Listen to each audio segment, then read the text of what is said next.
Good morning गाईस. तर आज आहे भोगी. तर आमच्याकडे सर्व आता घावणे वगैरे झालेत. तर आज भोगीचे केस धुवायचे असतात. तर बघा मी केससुद्धा धुतलेत. तर तुम्ही धुतलेत ना. तर माझी आजी सांगायची की जर केस नाही धुतली तर नवरा रोगी मिळतो. असं काय आहे की नाही माहीत नाही, पण शक्यतो आमच्याकडे भोगीचे केस धुतले जातात. हे 3 दिवस तर आमच्याकडे घावणेच केले जातात. आमचे घावणे वगैरे आटपलेत. तर मी आज खीर बनवण्याचा प्लॅन करते. बाकी काही आमच्याकडे भोगीचं वगैरे दुसरं काय असं स्पेशल काहीच नसतं. तर तुमच्या गावात काय, प्रत्येक गावात ह्या वेगवेगळ्या परंपरा असतात. भोगी असल्यानं आता देवपूजा वगैरे करून झाले. जो तिळाच्या लाडूचा प्लॅन फसकटला, तो आज मला परत तिळाचे लाडू आज बनवायचे आहेत. तर मी आधी आता खीर बनवून घेते, त्याच्यानंतर तिळाचे लाडू वगैरे बनवाय घेईन. तर आता स्वस्तिक गेला आहे, आजोबांसोबत खेळतोय तो. हळद कापली होती तेव्हा किती होती आणि सुकून बघा किती झाली ती. आम्ही पत्र्यावरती काही नाहीच घातली शेवटी. तर हे बघा एवढी जरा सुकून एवढी झाले. अजून काही दिवस सुकून अजून कमी होईल.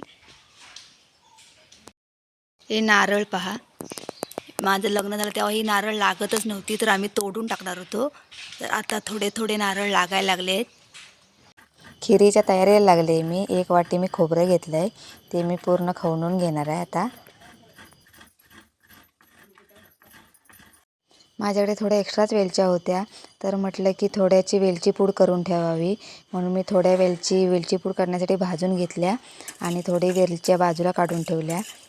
तर हे बघा पूर्ण मी वेलची पूड करण्यासाठी भाजून घेते.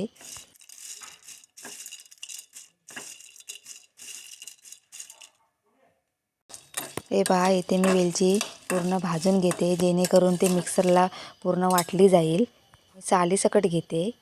इकडे माझं खोबरंही खवणून झालेलं. मी इकडे पाणी ठेवलं आहे आंदणासाठी आणि वेलची पूड पूर्ण मिक्सरला लावून घेते. माझी वेलची पूड ही तयार आहे. तर भरपूरच आहे, तर मला पाहिजे तेवढी मी घेणार आहे आणि बाकीची मी डब्यामध्ये पॅक करून ठेवणार आहे. आता मी खोबरं मिक्सरला लावून घेते. आधी मी वेलची लावून घेतली, कारण खोबरं वाटताना मला पाणी ओतायचं होतं, त्यासाठी वेलचीचा वास हा खोबऱ्याला लागला तरी चालेल म्हणून मी वेलची वाटून घेतली.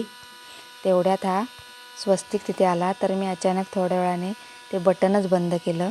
माझ्या लक्षात नाही आलं की मी मिक्सरचं बटन बंद करायला विसरले. तर स्वस्तिकचा चेहरा खूप खराब झालेला, त्याच्यामुळे मी तोंड त्याचं पुसलं. आपल्या नकळत हे होऊन जातं. आपल्या लक्षात येत नाही येत की हे छोट्या छोट्या गोष्टी आपण किती विसरून जातो. ते जर चुकून स्वस्तिकने जर बटन दाबलं असतं तर केवढ्या पडलं असतं. जेव्हा मी कधी मिक्सर लावते आणि स्वस्तिक असेल तर शक्यतो मी बटनवरती बंदच ठेवते. त्यानंतर मी खोबऱ्यामध्ये पाणी ओतून घेतलं आणि मिक्सरचं बटन मी पाहिलंच नाही, डायरेक्ट बोर्डाचं बटन दाबलं. अचानक मला घाबरायलाच झालं. नशीब तिथून स्वस्तिकही बाजूला झालेला. ह्याच गोष्टी तर खरं तर टाळायच्या असतात. आपण लहान मुलं असतो आणि आपण नकळत का होईना आपल्या हातून खूप काही चुका होऊन जातात आणि त्याचे परिणाम आपल्याला नंतर भोगावे लागतात. तर मी वेलची पूड बरणीमध्ये भरून ठेवते. आता पाहिजे तेवढी वेलची घेतली आणि बाकीची मी आता ही बरणीत भरते. बरणीमध्ये भरून झाले माझी. तर मी इकडे तांदूळ घेतलेत. हे तांदूळ आमचे गावठीच आहेत घरातील. ते पूर्ण व्यवस्थित मी धुवून घेते आता, कारण आपण त्यामध्ये पावडर वगैरे मिसळलेली असते, त्याच्यामुळे 1-2 वेळा ते 5 तांदूळ मी धुवून घेतले आणि ह्या पाण्यामध्ये पूर्ण मिक्स केले. पाणी उकळतं होतं, त्याच्यामुळे लगेच ते लगेच शिजणार. ह्या पाण्यामध्ये मी हळदीचं पानसुद्धा मिक्स केलं आहे, कारण हळदीच्या पानाने सुगंध खूप छान येतो. त्यानंतर मी गूळ पूर्ण बारीक करायच्या तयारीला लागले. जेवढा मला गूळ लागणार होता तेवढा मी बारीक किसून घेते. हा गूळ साधाच आहे, काळा नाही आहे. जो आपण घरी वापरतो तोच आहे हा गूळ. तर माझा इथे गूळ किसून झाला आहे. खोबरंही रेडी आहे की आणि वेलची पावडरही. तर इकडे तांदळालासुद्धा उकळी आले छान. तांदूळ पूर्ण मऊ होईपर्यंत शिजवून घ्यायचा.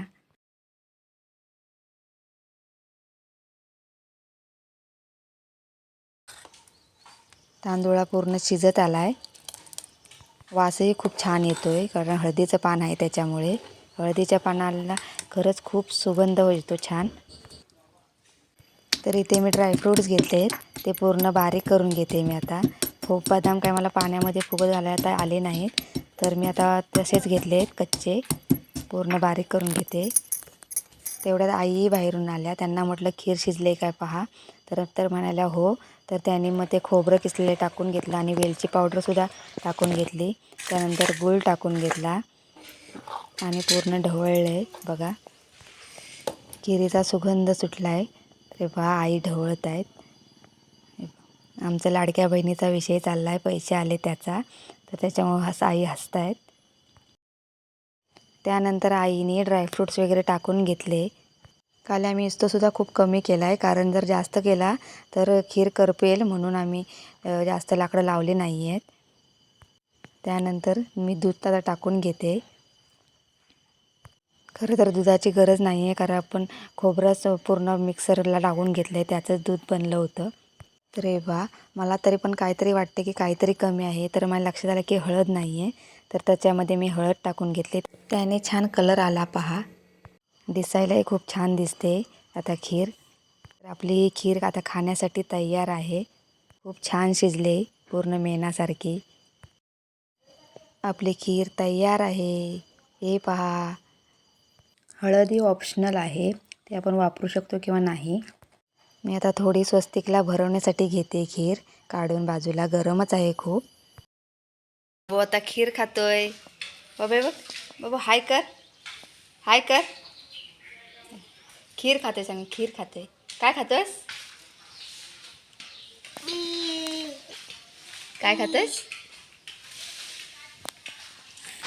तर या खीर खायला या. बाबूला खीर आवडले. बाबूचं तोंड बघा कसं झालंय. खीर छान झाले. आम्ही पण खाऊन बघितली. आमच्या घरासमोर बघा बघा हे माने तोडतायत. हे इकडे बघा लेडीज आहेत.